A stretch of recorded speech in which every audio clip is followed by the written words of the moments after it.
अस्सलामुअलैकुम नाज़रीन। पिछली किस्त के इख्तिताम पर जारकुताई मुसलमान हो गया था और सब लोग सरदारी खेमे में जमा थे। इसी दौरान गुफ्तगू उस्मान को आकर ख़बर देता है कि उमर साहिब तोगाय पर हमला करने की तैयारी कर रहे हैं।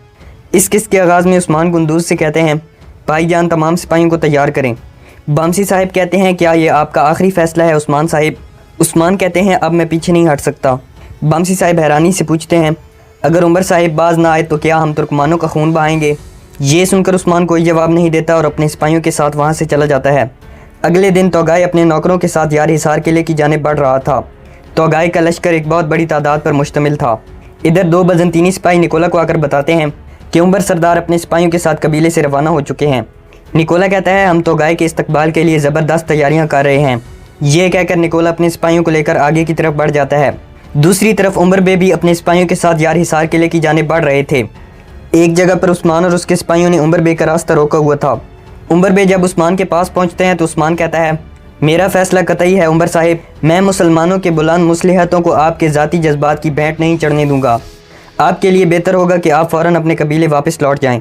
उमर बे गुस्से से कहते हैं, बातें ख़त्म हो चुकी हैं उस्मान साहिब, जिहाद के लिए जाने वालों के सामने से हट जाएँ। ये सुनकर उस्मान उमर बे की जाने बढ़ने लगता है तो मलून खातून उनके रास्ते में आ जाती हैं। ये देखकर उमर बे मलून से कहते हैं, बेटी तुम पीछे हट जाओ, मैं अपनी बात नहीं दोहराऊंगा। ये सुनकर मलून पीछे हट जाती है तो उमर बे कहते हैं, मैं आखिरी मर्तबा कह रहा हूँ उस्मान साहिब, जिहाद के लिए जाने वालों का रास्ता मत रोकें। ये सुनकर उस्मान और उसके तमाम सिपाही अपनी तलवारें निकाल लेते हैं। उमर बे और उसके सिपाही भी तलवारें निकालते हैं तो उस्मान कहता है, उमर साहिब मुझे अपनी मर्ज़ी के ख़िलाफ़ काम करने पर मजबूर मत करें। इसी दौरान शेख अदेबाली और कुमराल अब्दाल भी अपने घोड़ों पर सवार होकर एक तरफ से आ जाते हैं। शेख अदेबाली उस्मान और उमर बे के दरमियान में आकर कहते हैं, अपनी तलवारें म्यानों में रखें। ये सुनकर दोनों फरीक अपनी तलवारें वापस रख लेते हैं। शेख अदेबाली उमर बे से कहते हैं, उमर साहिब आप वापस कबीले लौट जाएं। उमर बे कहते हैं, शेख मोहतरम मुझे आपके इंसाफ पर मुकम्मल भरोसा है, अगर हमने लौटना होता तो हम कब के लौट चुके होते। क्या हम पर जिहाद फ़र्ज़ नहीं है शेख मोहतरम?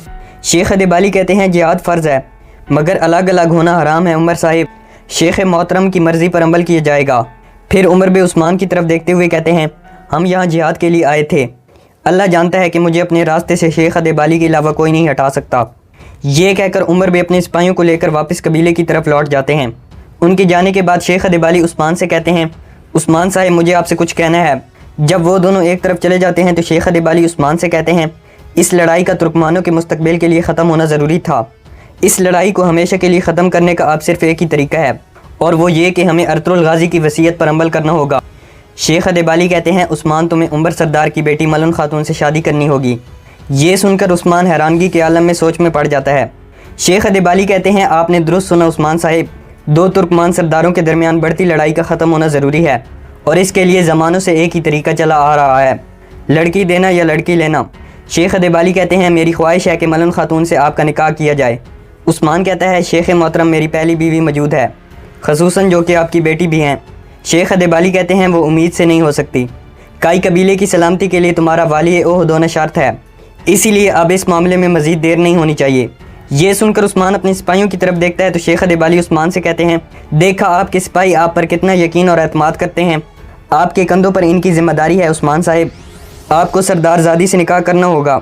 उस्मान कहता है, जानता हूँ शेख मोहतरम, मगर मैं बाला के साथ ऐसा कैसे कर सकता हूँ?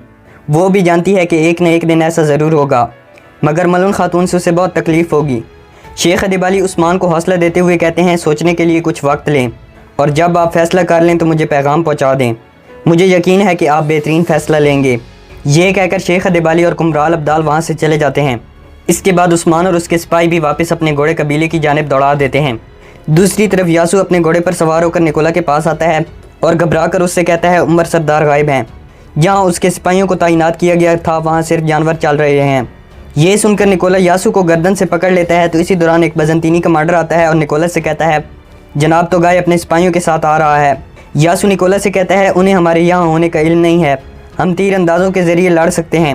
निकोला गुस्से से कहता है, मैंने कहा खामोश रहो, तुम जैसे बेवकूफ़ों की वजह से ये पूरा खित्ता हमारे हाथों से निकल गया, हम अपने मुट्ठी भर सिपाहियों के ज़रिए तो गाय को शिकस्त नहीं दे सकते। इसी दौरान तो गाय और उसके सिपाहियों का वहाँ से गुजर होता है तो निकोला और उसके सिपाही छुप जाते हैं। जब वो लोग वहाँ से गुजर जाते हैं तो निकोला यासू से कहता है, अपने किले जाओ और टैक्स अदा करो। यासू कहता है, मैं ऐसा नहीं कर सकता।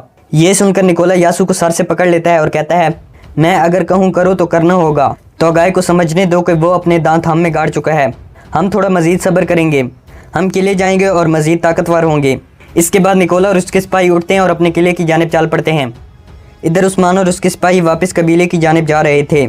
इसी दौरान उस्मान के जहन में मुसलसल शेख अदिबाली की बातें घूम रही थीं। इधर उमर बे वापस अपने खेमे में पहुंचकर दौड़ते हुए मलन से कहते हैं, उस्मान मेरी तिजारत में रुकावट बना। मैं अपने जानी दुश्मन से लड़ने जाने लगा तो रास्ते की रुकावट बना। वो कब तक मेरे कबीले के मुस्तकबिल के सामने खड़ा रहेगा। उमर बे एक तरफ आकर कहते हैं, शेख अदिबाली को मेरे सामने नहीं आना चाहिए था। उमर बे अपना खंजर निकाल कर लकड़ी में गाड़ते हुए कहते हैं, तोगाई को ज़िबा करने का मौका मेरे हाथ से निकल गया। उमर बे मलून के पास आकर कहते हैं, जिस उस्मान का तुम दिफा करती हो, देखा आज उसने क्या कर दिया। मलून कहती है, जनाब उस्मान साहिब आपकी तरक्की में रुकावट नहीं है।